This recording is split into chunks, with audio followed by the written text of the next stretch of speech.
সকাল সকাল স্নান সেরে মায়ের মন্দিরে চলে গিয়েছিলাম পুজো দিতে।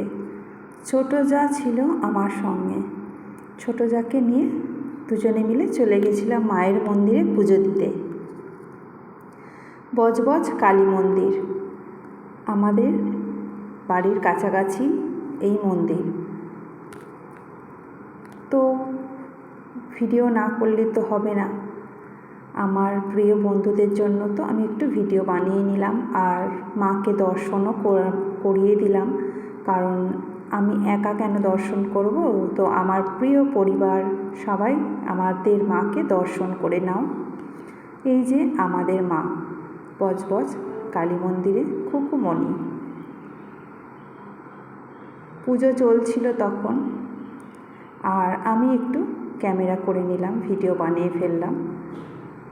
তারপরে ওখানের আশেপাশের পরিবেশটা একটু আমার বন্ধুদের সঙ্গে শেয়ার করে নিলাম।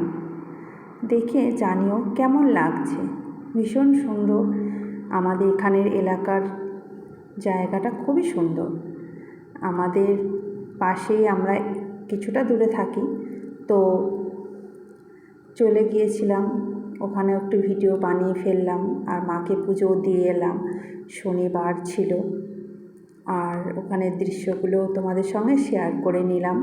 দেখো আমাদের এখানে কত সুন্দর সুন্দর দৃশ্য আছে, যা দেখলে মন ভরে যাবে। তারপরে একটু ক্যামেরাম্যানকে বললাম, মানে আমার ছোটো যা ছিল, আর আমি বললাম চল আমাকে একটু দেখিয়ে দে। আর আমি একটু চেয়ারে বসে পড়েছিলাম, অনেকক্ষণ দাঁড়িয়েছিলাম। তারপরে বললাম না আমি একটু বসি, তো আমি বসে পড়েছিলাম। আর আমার ক্যামেরাম্যানকে ফোনটা দিয়েছিলাম, বললাম যে আমাকে একটু ভিডিও বানিয়ে দে, আমার একটু ক্যামেরা ধরে দে। তো টাটা, কেমন হয়েছে তোমরা সবাই একটু জানিও।